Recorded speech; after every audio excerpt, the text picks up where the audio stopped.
السلام عليكم ورحمة الله وبركاته. إن الحمد لله نحمده ونستعينه ونستهديه ونستغفره ونؤمن به ونتوكل عليه ونعوذ بالله من شرور أنفسنا وسيئات أعمالنا. من يهده الله فلا مضل له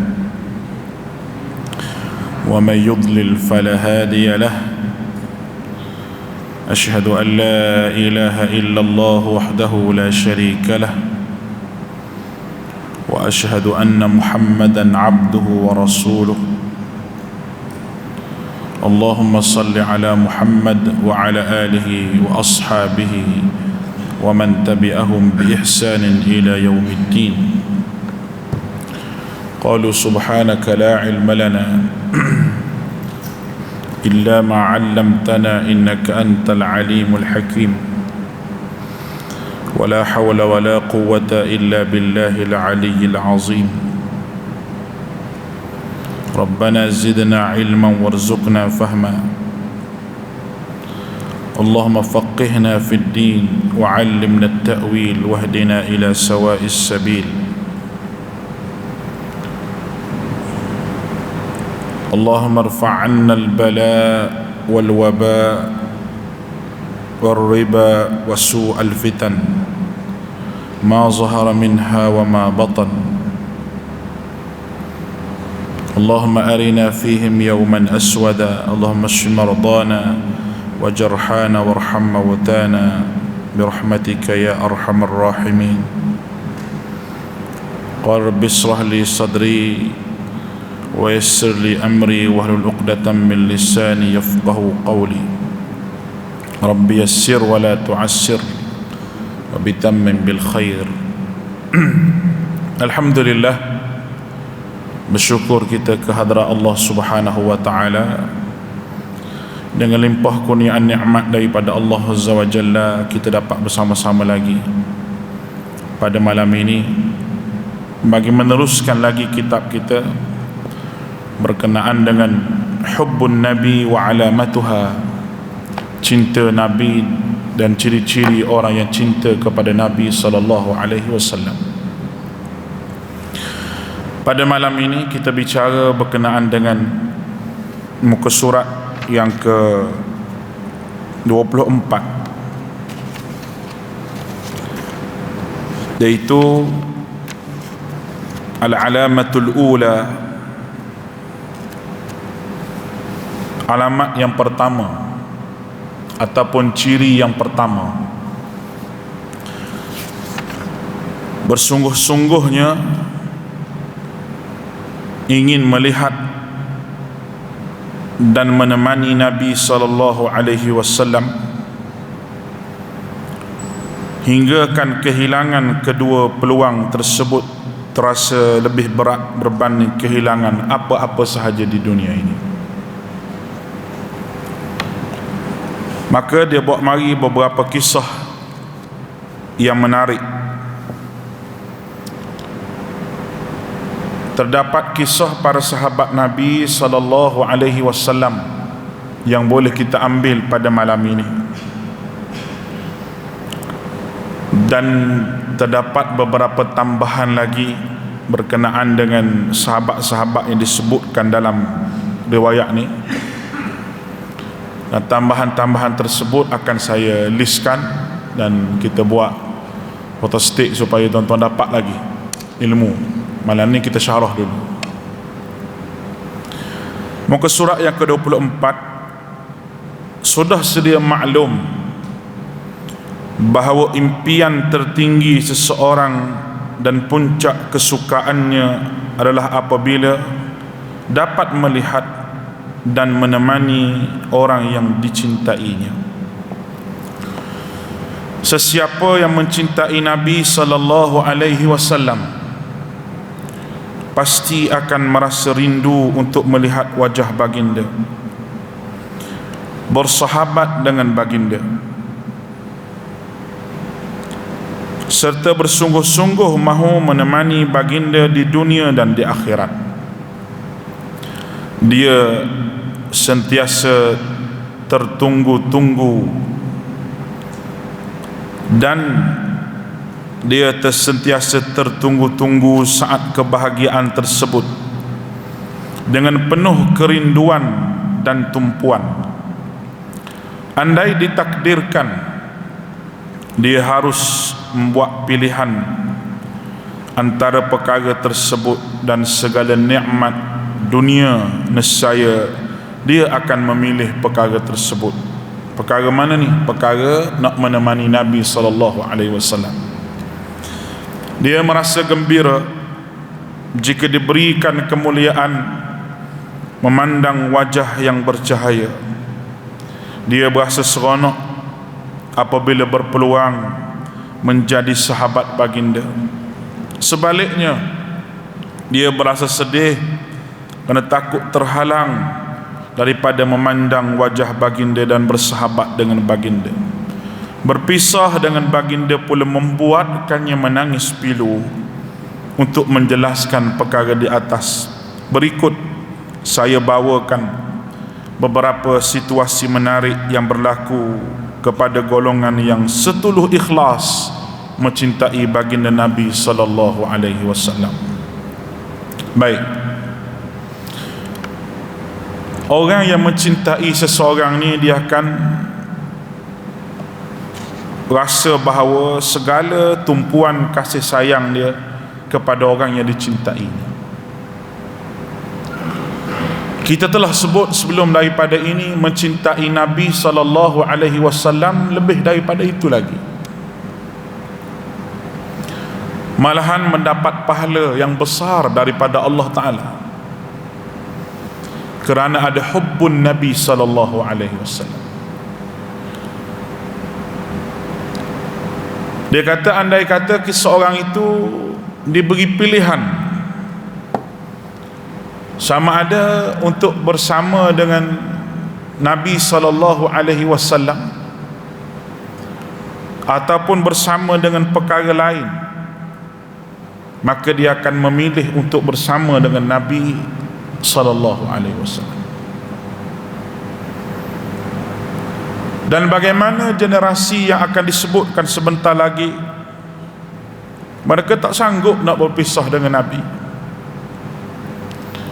Mereka tak sanggup nak berenggang dengan Nabi sallallahu alaihi wasallam walaupun seketika,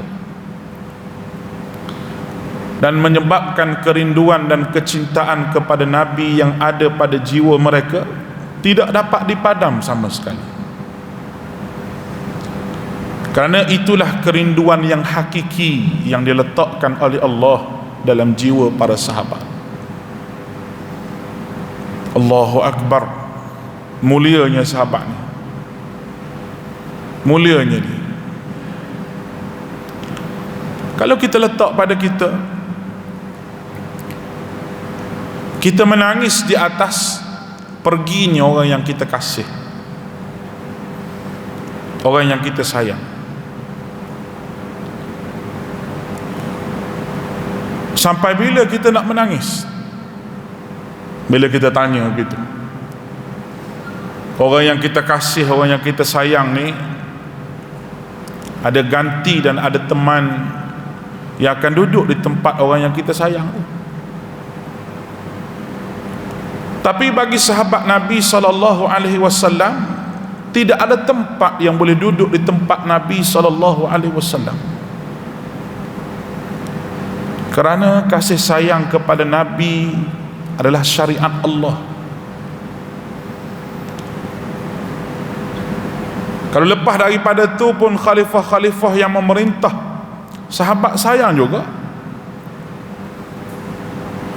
tapi hidup dengan Nabi mereka penuh lagi kasih sayang mereka, tidak dapat dibandingkan dengan kasih sayang mereka kepada sahabat lepas pada Nabi. Kerana kasih sayang kepada Nabi dipupuk dengan rasa kecintaan yang betul-betul kepada apa yang Nabi tinggalkan. Itu situasi para sahabat. Bagaimana dengan situasi kita? Ya umat di akhir zaman yang tidak pernah melihat wajah Nabi, yang tak pernah tengok muka Nabi, yang tak pernah bersalam dengan Nabi, yang tak pernah mimpi jumpa Nabi sallallahu alaihi wasallam. Nah, cuba kita fikir, ada ataupun tidak secebis kasih sayang kita kepada Rasulullah dalam hati kita ni? Hubbun Nabi yang kita sebut ni ada ataupun tidak? Sikit pun tak apa dah dalam hati kita. Kita tengok orang yang di luar sana, ramai mereka yang tidak kasih kepada Nabi. Ramai. Nak kasih pada Nabi macam mana? Sunnah Nabi pun orang lawan. Apa yang Nabi buat dia pun tak ikut, apa yang Nabi kata pun dia tak dengar. Adakah itu tanda kasih dan sayang kepada seseorang yang digelarkan, awak kekasih saya? Bila awak kekasih saya mesti ikut cakap awak, saya mesti berkorban apa saja untuk awak sebab awak kekasih. Tapi orang tak sanggup nak berkorban untuk Nabi SAW. Sahabat telah tunjuk kepada kita bahawa mereka sanggup apa saja untuk Nabi. Mereka dah tunjuk depan mata kita bahawa mereka sanggup apa sahaja untuk baginda Nabi SAW. Kita bagaimana, tuan-tuan? Kita kena tanya diri kita, adakah kita tak sanggup meletakkan Nabi di hadapan dalam apa sahaja perkara yang kita buat, sehingga ada orang yang sanggup nak lawan sunnah Nabi SAW, sanggup menjadi penunggang agama, penjual agama dan sebagainya? Tak takut ke apa yang dimurkai oleh Allah? Ataupun tidak takut ke di hari akhirat orang ini tidak diakui sebagai umat Nabi SAW? Hadis Nabi banyak sebut, walaysa minni wa raslu minhu. Jangan harap aku nak mengaku walaysa minni, mereka bukan daripada kalangan aku, raslu minhu, dan aku bukan rasul mereka. Bagaimana? Tidakkah mereka takut dengan ancaman neraka yang disebut oleh Allah bagi orang yang menukar ataupun orang yang cuba mengkadziba alayya, mereka yang mendustai Nabi, mendustaiku, kata Nabi. Nabi memang tempah neraka siap untuk orang yang mendustai dia. Allahu Akbar. Baik, kita tengok kisah yang pertama.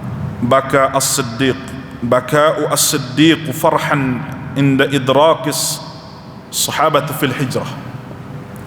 Tangisan gembira Abu Bakar Siddiq apabila menjadi sahabat baginda ketika hijrah. Imam Bukhari meriwayatkan daripada isteri Nabi Aisyah radhiyallahu anha, ummahatil mu'minin. Beliau berkata, pada suatu siang yang panas terik, ketika kami sedang duduk di rumah Abu Bakar radhiyallahu anhu, tiba-tiba ada orang berkata kepada Abu Bakar, itu Rasulullah sallallahu alaihi wasallam sedang berjalan dengan kain menutupi kepala baginda. Nabi pakai begitu, tutup kepala.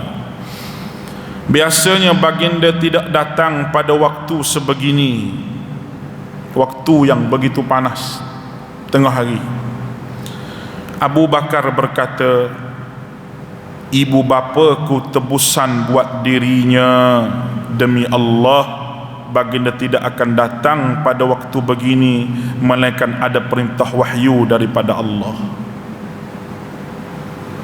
Hadis ini riwayat daripada Bukhari, cerita Aisyah. Memang Nabi tidak keluar pada waktu tengah hari.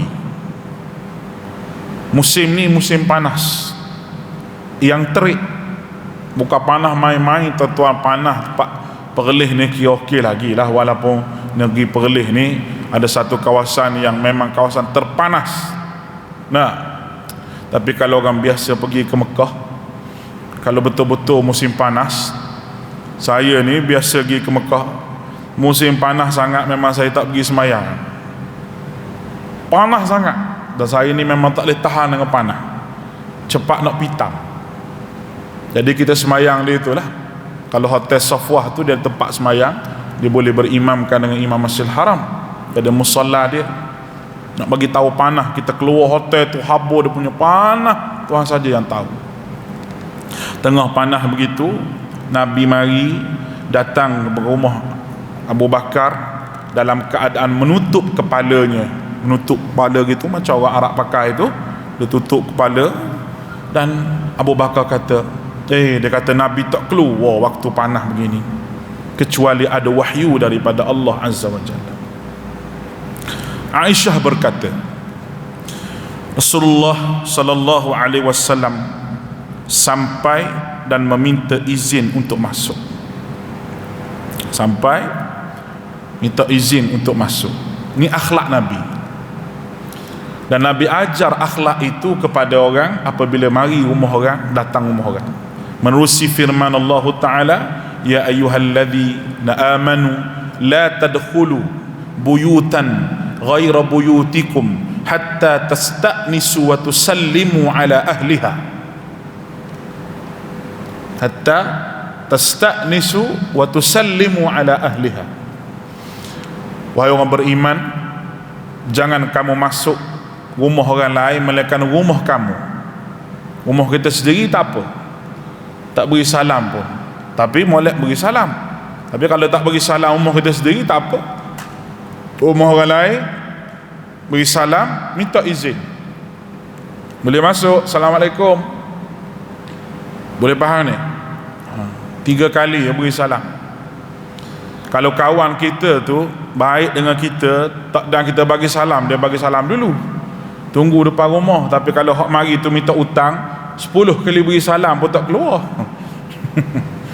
Dari Nabi ni rumah Abu Bakar, walaupun Abu Bakar ni sahabat yang setia, Nabi beri salam. Abu Bakar pun mengizinkan kepada baginda masuk. Abu Bakar pun kata masuk Rasulullah. Kemudian baginda sallallahu alaihi wasallam bersabda kepada Abu Bakar, perintahkan semua yang ada dalam di rumahmu untuk keluar. Abu Bakar menjawab, tapi mereka semua ahli keluargamu wahai Rasulullah. Mereka semua ahli keluargamu, perintahkan semua ni keluar, tapi mereka semua ahli keluargamu wahai Rasulullah. Baginda sallallahu alaihi wasallam pun bersabda, sungguh aku telah diizinkan untuk keluar berhijrah. Bukan keluar masa tu, nampak ni? Maknanya suruh berhijrah. Karena pada ketika itu telah pun turun ayat diwahyukan oleh Jibril kepada Nabi supaya berhijrah. Lalu Abu Bakar berkata, maksudnya aku akan menemanimu wahai Rasulullah. Nabi menjawab, ya benar.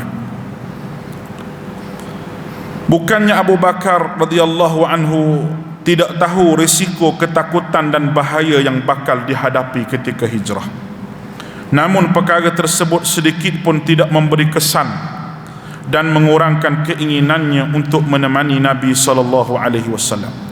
Oleh itu, ketika Nabi menerima permintaannya untuk menemani baginda, ketika Nabi menerima permintaannya untuk menemani Abu Bakar terharu, lalu menitiskan air mata kegembiraan kerana mendapat peluang berharga tersebut. Al-Hafiz Ibnu Hajar berkata, Ibnu Ishaq menambah riwayatnya, Aisyah radhiyallahu ta'ala anha berkata, aku melihat Abu Bakar menangis. Siapa Abu Bakar ni?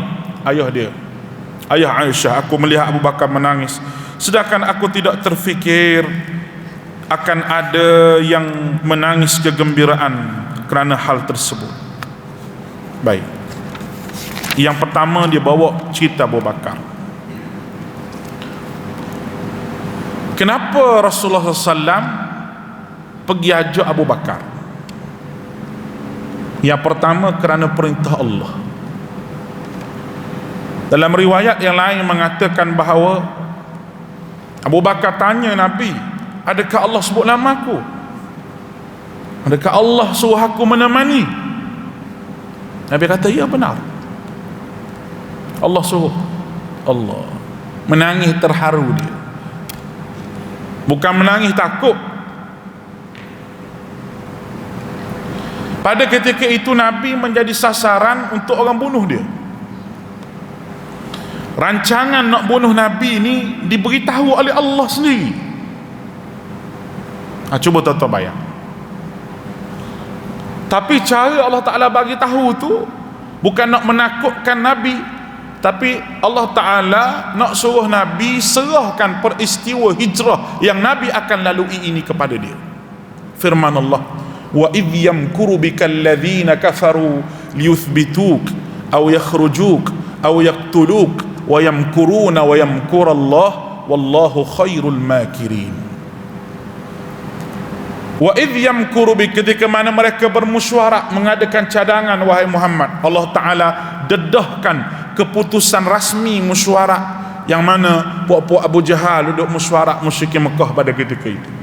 Mereka bermusyawarah untuk liyuthbituk, untuk memenjarakan kamu, aw yakhrujuk, ataupun untuk menghalau kamu keluar daripada Mekah ini, aw yaqtuluk, ataupun untuk membunuh kamu wahai Muhammad.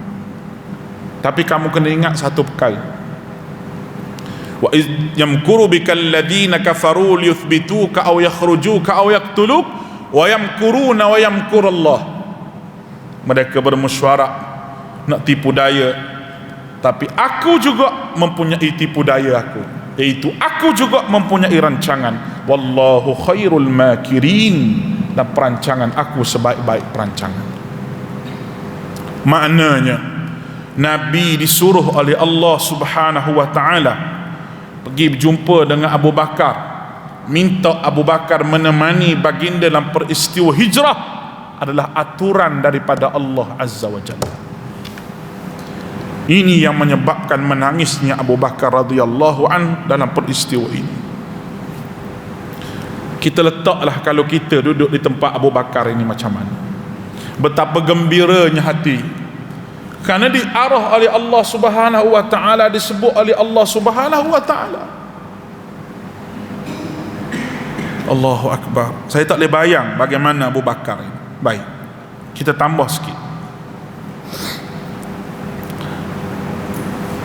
Abu Bakar ini digelar sebagai As-Siddiq. As-Siddiq. Sebab apa? Sebab dia akan membenarkan segala perkataan Nabi SAW. Sahabat lain pun membenarkan juga, tapi keimanan yang ada pada Abu Bakar itu luar biasa. Bagaimana kita tahu dalam peristiwa Isra dan Mi'raj, Abu Bakar, musyrikin Mekah mari beritahu kepada dia, Muhammad cerita naik ke langit begini. Dia tak dengar sendiri daripada Nabi. Dia bukan dengar sendiri dari telinga dia pada Nabi, tapi dia, orang kata Nabi kata begitu. Dia kata, kalau Muhammad yang kamu kata cerita ni mari daripada mulut Muhammad, kalau kamu cerita lebih daripada naik ke langit pun aku percaya lagi, sebab keluar daripada mulut Muhammad. Sebab itu Abu Bakar digelar sebagai As-Siddiq. Contoh ayat Quran lagi, walladzi jaa bis-sidqi was-saddaqa bih ulaika humul muttaqun. Surah Az-Zumar.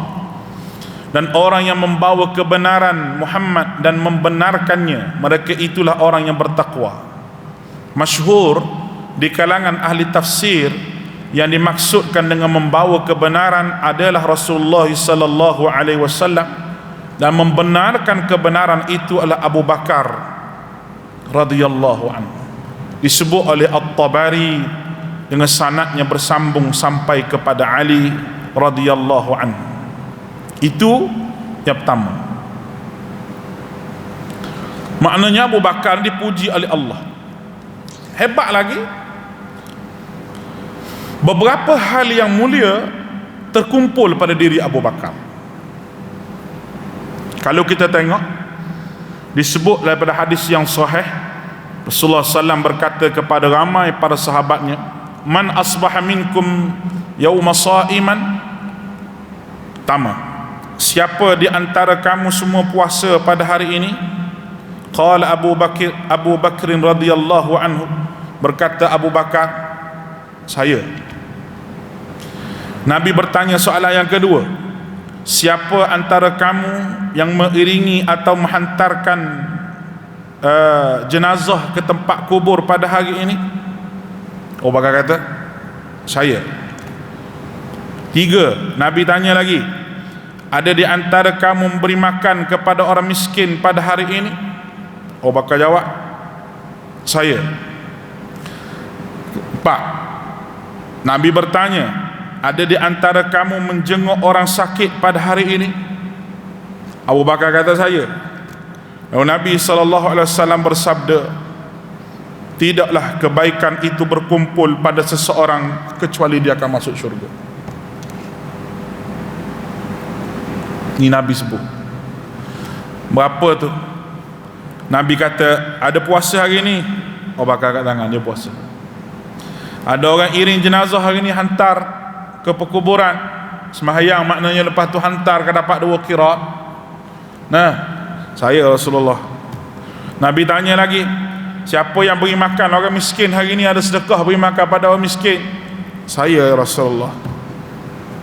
Hari ni siapa boleh jenguk orang sakit? Saya Rasulullah. Nabi kata, tidak ada kebaikan itu berkumpul pada seseorang semua tu kecuali dia akan masuk syurga.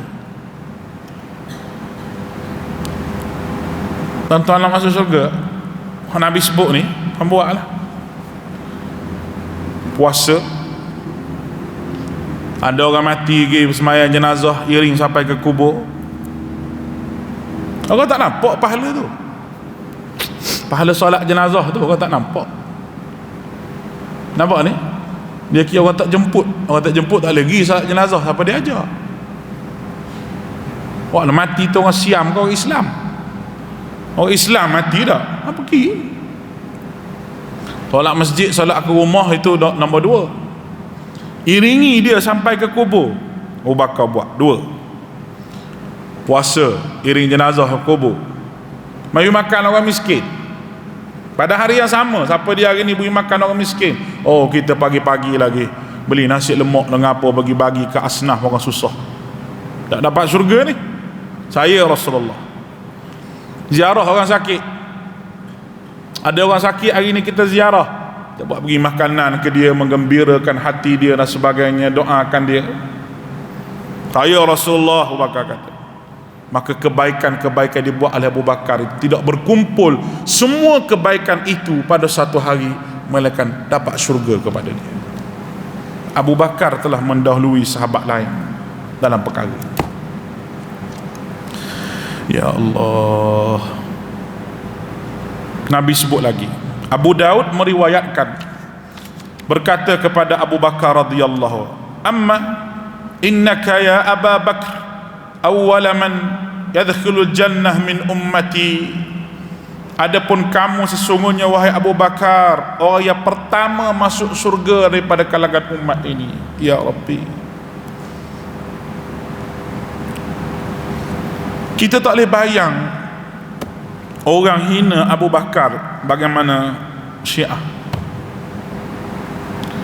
orang melaknat Abu Bakar sebagaimana Syiah. Macam mana Syiah boleh mendustakan perkataan Nabi begini? Cuba tuan-tuan bayang,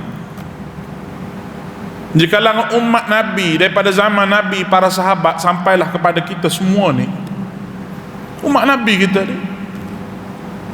Tapi orang yang pertama masuk syurga di kalangan umatku lepas pada Nabi, itu Abu Bakar. Terang-terang Nabi sebut ni. Lepas tu huraian ulama lagi bahawa semua ahli sunnah wal jamaah ni yang ikut peperangan dalam peperangan Badar masuk syurga. Ummahatil mukminin masuk syurga, Aisyah dan sebagainya masuk syurga, Abu Bakar, semua sekali tokoh-tokoh penduduk syurga setelah Nabi sallallahu alaihi wasallam. Ada satu lagi, Abu Bakar dipanggil daripada semua pintu syurga. Dalam kitab Bukhari Muslim meriwayatkan, ma anfaqa, barang siapa yang menginfakkan sesuatu yang berpasangan di jalan Allah, maka dipanggil beberapa pintu daripada pintu syurga. Wahai hamba Allah, ini lebih baik. Barang siapa yang selalu melaksanakan solat, maka dipanggil daripada pintu solat. Barang siapa yang pernah berjihad, maka dipanggil daripada pintu jihad. Barang siapa yang bersedekah, maka dipanggil daripada pintu sedekah. Barang siapa yang tekun berpuasa, dipanggil daripada pintu Rayyan. Maka Abu Bakar berkata, wahai Rasulullah, seseorang tidak perlu dipanggil daripada semua pintu. Adakah orang yang dipanggil daripada semua pintu itu? Nabi SAW menjawab, ya. Dan aku berharap kamu termasuk dari mereka, wahai Abu Bakar. Nabi kata, orang yang semayang dipanggil oleh pintu semayang. Orang yang sedekah dipanggil oleh pintu sedekah. Orang yang berjihad dipanggil oleh pintu jihad. Abu Bakar tanya, wahai Rasulullah, seseorang tidak perlu dipanggil daripada semua pintu. Adakah orang dipanggil daripada semua pintu itu? Makna pintu semayang panggil nama dia, pintu jihad panggil nama dia, pintu infak panggil nama dia. Adakah orang begitu Rasulullah? Rasul kata, ya. Dan aku berharap, kata Nabi, kamu yang dipanggil daripada semua pintu itu. La hawla wa la quwwata illa billah. Abu Bakar. Mana pilih hak mana? Pintu salat, pintu sedekah, banyak Nabi huraikan perkara yang al-ghaibiyat, perkara yang sahabat tak nampak depan mata di hadapan sahabat semua. Lalu Abu Bakar tanya, ada ke orang dipanggil semua pintu, duk berebut nak panggil? Ada. Nabi kata, ya ada. Dan Nabi berharap Abu Bakar lah orang yang dipanggil daripada semua pintu tersebut. Orang yang begini, tuan-tuan, orang tak mau ambil contoh. Abu Bakar ni, orang yang begini dilaknat oleh Syiah, orang yang begini dicerca oleh Syiah. Macam mana kita boleh terpedaya sangat dengan Syiah ni? Apa sebenarnya? Memang ramai zaman sekarang, orang muda-muda ramai nak jadi Syiah. Ramai jadi Syiah. Tuan-tuan tahu, orang muda zaman sekarang terlibat dengan ajaran sesat yang begitu banyak. Banyak, bukan sikit tuan-tuan. Terutamanya ajaran yang tidak mempercayai kewujudan Tuhan. Ada. Tapi kita duk relax lagi. Ada gerakan-gerakan sahabat-sahabat kita yang buat gerakan dakwah pada golongan muda yang begini. Mereka yang maklumkan kepada saya, tunjuk angka sekalian-sekalian. Ada orang muda yang tak percaya adanya Allah Ta'ala, tak percaya wujudnya syurga neraka, tak percaya pada Nabi SAW. Mungkin tempat kita tak ada, tapi di luar sana serangan ini begitu hebat. Baik, itu berkenaan dengan Abu Bakar. Dan kalau kita baca, banyak lagi keistimewaan yang disebut dalam hadis berkenaan dengan Abu Bakar ni. Boleh saya katakan terbanyak, di antaranya Nabi SAW sebut, riwayat daripada Ibnu Umar, Nabi SAW sebut, kami para sahabat pernah menilai orang terbaik di zaman Nabi, maka kami dapatkan yang terbaiklah Abu Bakar, kemudian Umar radhiyallahu anhu, kemudian Utsman bin Affan radhiyallahu anhu. Mudah-mudahan Allah meridai mereka semua. Bahkan penilaian tersebut dibuat oleh sahabat yang bernama Ali bin Abi Talib radhiyallahu anhu ketika ditanya oleh puteranya Muhammad dengan menanyakan, aku bertanya kepada ayahku, siapa yang terbaik setelah Rasulullah sallallahu alaihi wasallam? Maka ia menjawab Abu Bakar. Aku bertanya lagi, kemudian siapa? Ia menjawab kemudian Umar. Maka aku khawatir ia akan menjawab Uthman, setelah itu aku segera memotongnya. Kemudian engkau macam mana? Ia menjawab, aku hanya seorang daripada kaum muslimin. Jawab Ali. Ali yang diagung-agungkan oleh Syiah itu sendiri pun menyebut bahawa Abu Bakar yang utama selepas daripada Nabi SAW, kemudian Umar. Dua sahabat ini, Abu Bakar dan Umar, cukup dibenci oleh Syiah. Malah Syiah melaknat kedua-dua ini. Agama apa sebenarnya Syiah yang dikatakan mazhab-mazhab oleh ulama-ulama tertentu ni? Dia bukan mazhab, tapi dia suatu agama yang baru, satu bid'ah yang dibuat. Sebab tu saya kata Syiah dia tidak akan mari dengan gaya Syiah, tapi dia mari dengan jarum-jarum yang halus yang masuk dalam masyarakat. Betul, jarum yang halus. Terutamanya dia masuk dengan jarum berqasidah berlebihan memuji Nabi sallallahu alaihi wasallam. Saya rasa baik juga tutup masjid bulan Maulud Nabi ni. Kalau belah Perlis ni tak apalah, tak ada hak bergendang dalam masjid. Kalau belah negeri lain tu, hak PKP apa tu, Allahu Akbar.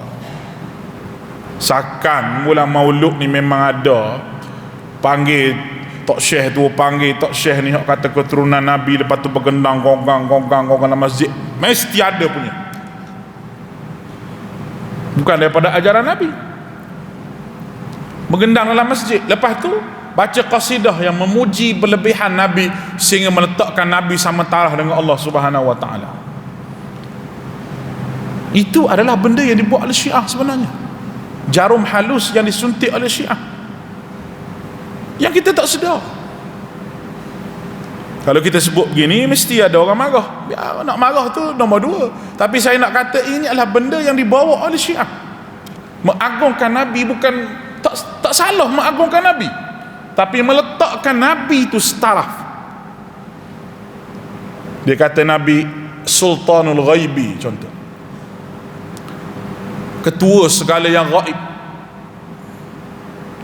Dalam dia punya syair dia adalah dia sebut, ya ayyuhan nabi, tu dia punya qasidah dia, kaukabus thurri antal imamul hadarati sultanuhal ghaibi. Dia sebut. Anak-anak kita duk baca, kita dengar Arab sikit kira clear, kita kira nasyid ada tak duk baca, padahal benda tu perkataan yang boleh membawa jauh daripada Allah Ta'ala. Ishfa' lana, ishfa' lana lana ya habibana laka syafa'a. Dia kata laka, kepunyaanmu syafaat. Bercanggah dengan ayat Allah tu, walillahi syafa'atu jami'a ilaihi yas'adul kalimut tayyibu wal amalus salihu yarfa'u. Allah Ta'ala sebut dalam Quran, Allah Ta'ala sebut dalam Quran tu apa dia? Kepunyaan Allah segala syafaat. Macam mana dia kata kepunyaan Nabi syafaat, sedangkan syafaat itu kepunyaan Allah? Allah yang mengizinkan Nabi beri syafaat kepada orang yang Nabi nak dengan izin Allah. La yashfa'u indahu illa biizni. Maka qasidah tu tak betul. Itu qasidah tu tak betul, tapi dibaca oleh anak-anak kita semua. Kata saya tambah, anak-anak saya qasidah tu tambah.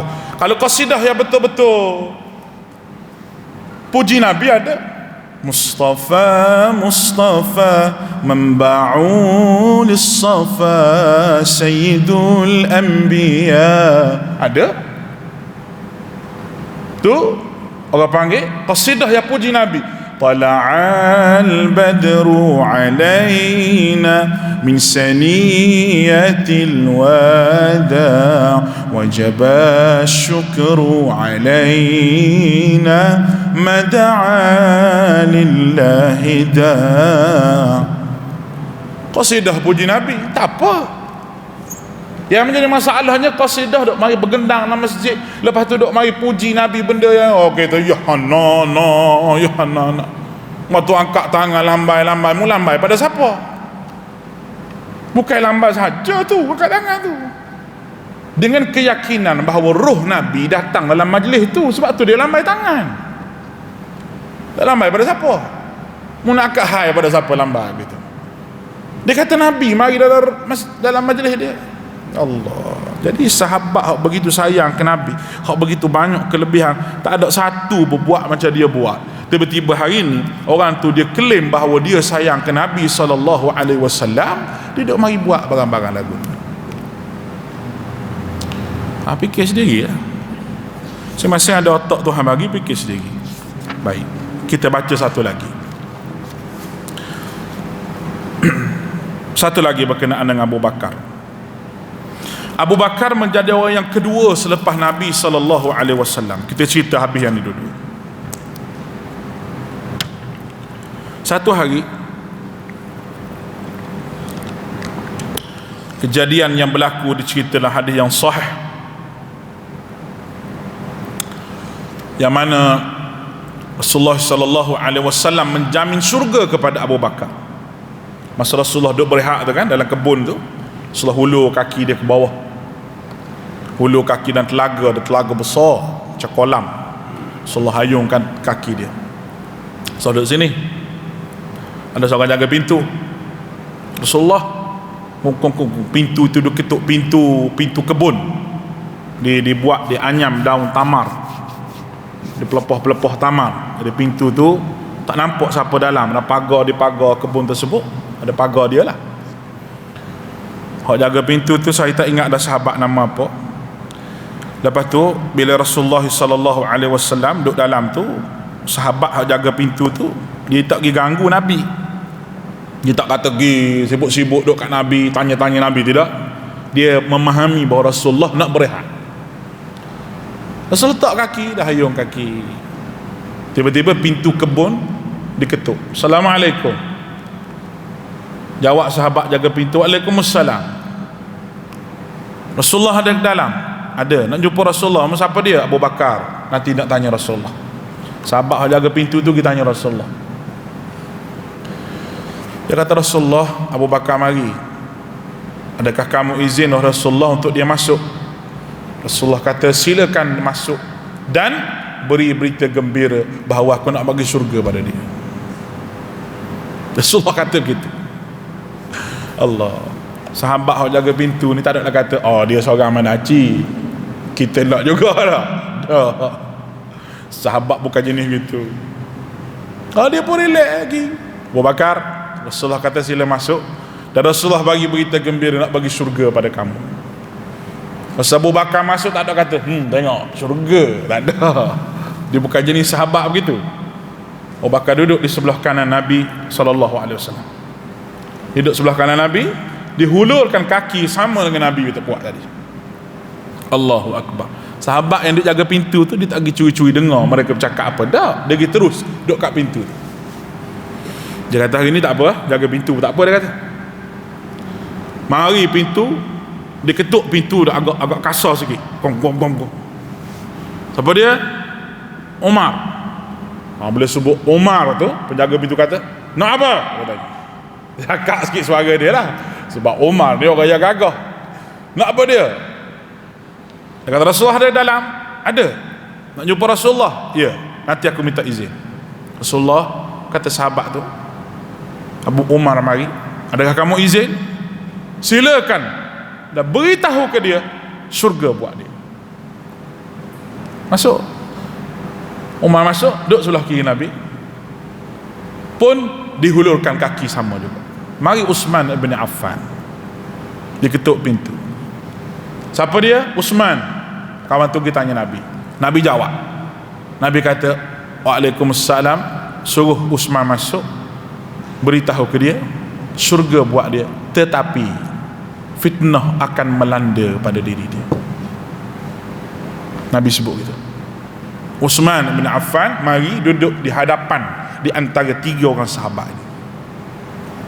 Mengikut riwayat katanya, telaga yang tempat duduk tu adalah tempat jatuhnya cincin Rasulullah SAW yang dipakai oleh Uthman bin Affan di zaman dia. Cincin Nabi. Dan lepas pada itulah zaman Uthman tu zaman pergolakan politik yang begitu kuat. Dan bila ulama hurai hadis ni ada yang meletakkan ini merupakan salah satu daripada pengkhabaran berkenaan dengan kedudukan maqam di antara sahabat Nabi ni. Ya, Rasulullah, Abu Bakar, Rasulullah, Abu Bakar, Umar, kan dia sekali tiga tu. Tapi Uthman duduk tempat lain. Dia kiyah dengan Uthman duduk depan tu. Uthman tempat lain. Uthman di Baqi' tu. Tu ada ulama hurai begitu. Ada yang mengatakan bahawa Rasulullah sebut pada Uthman, fitnah akan melanda kamu. Memang betul. Itu sadaqah Rasulullah, benar perkataan Rasulullah. Zaman Uthman lah ramai orang-orang yang nak lawan kerajaan di bawah pimpinan Uthman, sehingga Uthman dibunuh. Sehingga Uthman orang dakwa dia macam-macam, orang kata dia diambil harta negara, padahal dia memang kaya daripada asal lagi. Ada orang kata dia bagi projek kanak-beranak, macam-macam lah tuduhan pada Uthman. Orang tak puas hati dengan Uthman ibn Affan.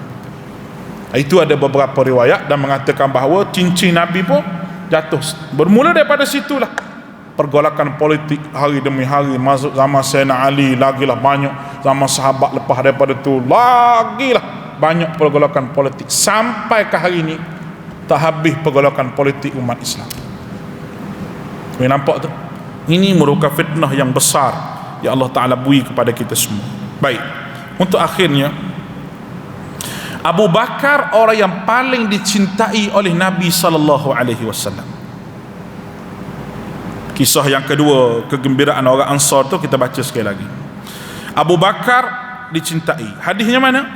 Amr bin al-As radhiyallahu anhu untuk memimpin pasukan. Maka dia pun menghampiri Nabi SAW dan bertanya. Ketika Rasulullah SAW mengutuskan, menugaskan sahabat Al-Amr bin al-As memimpin pasukan, lalu dia pun hampir pada Nabi SAW dan bertanya, Ayyun nasi ahabbu ilaik, siapakah orang yang engkau cintai?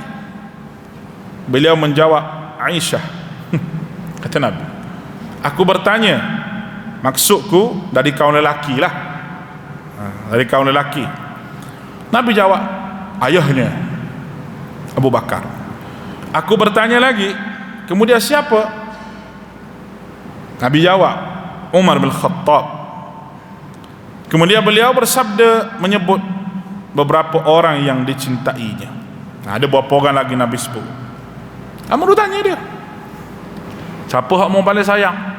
Aisyah, isteri dia lah. Tak, Amr kata maksud aku daripada sahabat-sahabat ni, ayahnya Abu Bakar. Bermakna Abu Bakar yang Nabi paling cintai. Orang lain pun Nabi sayang juga. Sahabat ada dengki. Weh, kalau orang Melayu sihir dah ni. Sihir lah, hantar jin lah, macam-macam dah. Atau perangai orang Melayu. Sahabat tidak. Sebab masing-masing mempunyai kedudukan. Kedudukan di sisi Nabi SAW. Contohnya Nabi sebut tu lah. Nabi sebut orang masuk syurga daripada kalangan umatku, ada 10,000 masuk syurga tanpa hisab. Maka sahabat tu angkat tangan. Ukasyah, dia angkat tangan, Rasulullah, doakan saya supaya masuk 10,000. Rasulullah kata, ya, memang kamu masuk 10,000 tanpa hisab. Oh, orang lain berkata, Rasulullah, saya nak juga. Rasulullah, saya nak juga. Pakai angkat tangan. Rasulullah doa, sabaqaka Ukasyah. Rasulullah kata, tak dah, kamu dah ke Ukasyah dulu. Dia memanglah bonanza ni dia satu je. Nampak ni, kalau cabutan bertuah tu, kalau bagi kancil semua sekali, mampu syarikat. Dah, dia mesti ada bonanza tu satu je hadiah besar. Hak lain motosikal, hak lain hamper, begitulah. Nabi pun, Nabi kata sabaqaka Ukasyah, maka dan ke Ukasyah dulu. Sempat dulu Ukasyah kat tangan, lambakmu. Maknanya gitu Nabi kata. Masuk syurga tak orang lain? Masuk syurga juga. Ada di antara mereka ahli Badar. Jadi janji oleh Nabi SAW sebagai ahli syurga. Ahli Badar 313 orang tu ahli syurga.